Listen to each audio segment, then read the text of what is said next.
School is brought to you by BASF and Pride Seeds.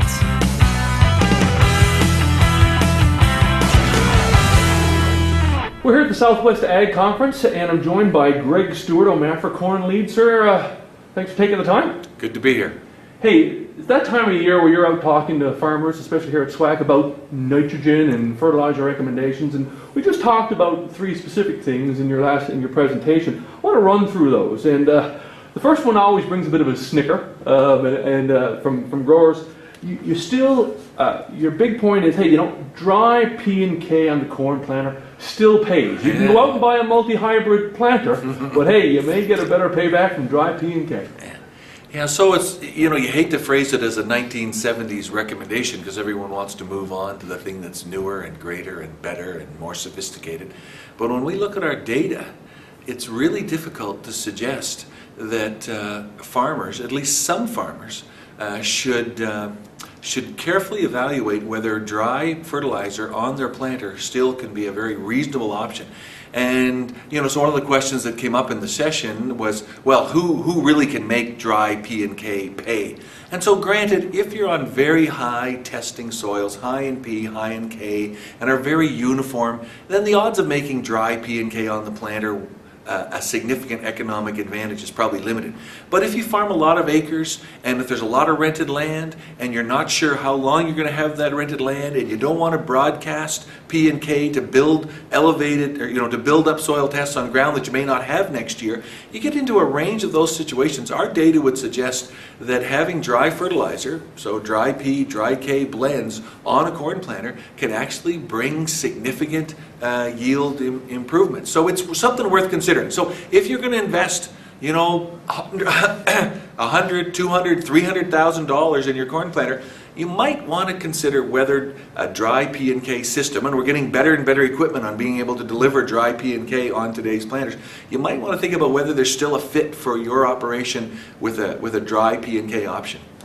Now you also talked about, a new soil nitrate test, and I want you to tell us a little bit about that. It still is still has a place in fine-tuning late applications. Yeah, fine-tuning of nitrogen is the aim and goal of a soil nitrate test. So essentially, we've been talking about soil nitrate tests since about '92. The original calibration that OMAFRA promoted was one where it really didn't factor in the yield potential of the field. So if you had a 15 part per million soil nitrate test, we told you to put on X amount of N. And it didn't matter at that time whether you thought the field was going to yield 150 or 200 or 225 bushel the acre. So we've gone back to those data sets and reevaluated them and added more data to it. And now we've come up with a new soil nitrate test for a pre-side dress determination, right? Where you will tell us, okay, I think this field historically can do about 165 bushel the acre. You take a soil nitrate test, and now those two factors go together to get the recommendation. Yield expectation and soil nitrate test. And so if you're at a 15 part per million soil nitrate test and you think the yield limitation on the field is about 150 bushels per acre, well, we're going to give you a much lower recommendation than if you say, well, this field's done 225 for the last 3 times we've had it in corn. If your yield potential is 225 and you have a 15 parts per million nitrate test, then we're going to up that recommendation. And that recalibration of the soil nitrate test is going to improve the accuracy, or as you suggested, the fine-tuning of those nitrogen rates. Yeah, and you can get access to the trial through the calculator. Yeah, so you'll be able to go online, gocorn.net, and find the new nitrogen soil test there. Now, again, the final conversation here about the yield response to nitrogen, and a new concept that you've been talking about for a very short time now, and let's talk a little bit about it. Delta yield. Yeah. So we use the phrase delta yield to essentially capture the idea of what the maximum response to nitrogen is. So if you could imagine a spot in the field where you have essentially just the starter fertilizer, and then right beside it you have an area that you have put on sort of a non-limiting amount of nitrogen, let's say 175 pounds.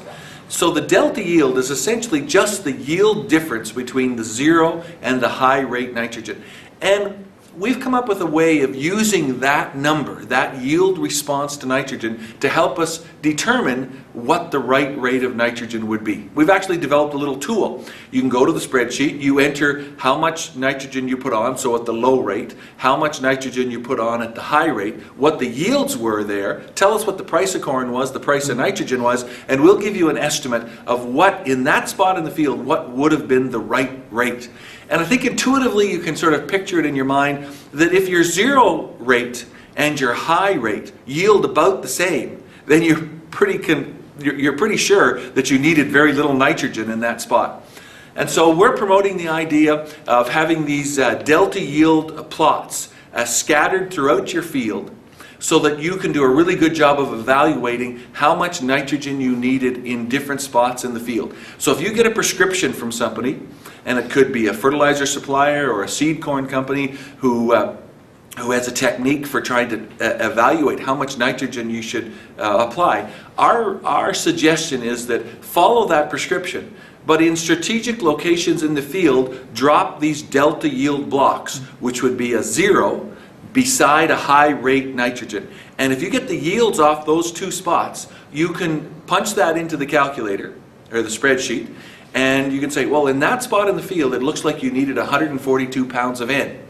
Well, if your prescription called for 142 pounds of N, you go, whoa, that's good. If your prescription called for 242 pounds of N, we need to maybe rethink where we're going.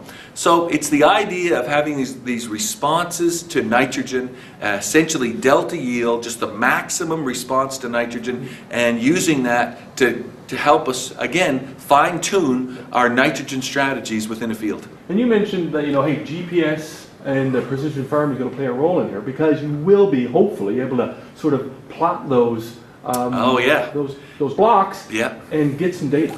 Absolutely. That, to me, that's the exciting future of GPS site-specific driven nitrogen application, is that you could take a prescription map and you could, in February, decide where those little delta yield blocks were going to sit in the field. You'd hardwire that into your prescription, you'd insert it into your applicator, and you would drive, and automatically you would have those delta yield blocks laid out on the field without you even thinking about it, right? Same idea, the combine comes back through and harvests those delta yield blocks. You capture that data almost automatically, and now you've got some very good data to evaluate. Okay, in this spot in the field, how much nitrogen did I really need? And the delta yield will help you assess that. Awesome. Hey, lots more talk about that this winter at meeting. Yeah, good. Hey, good stuff. Hey, thanks for your time. My pleasure.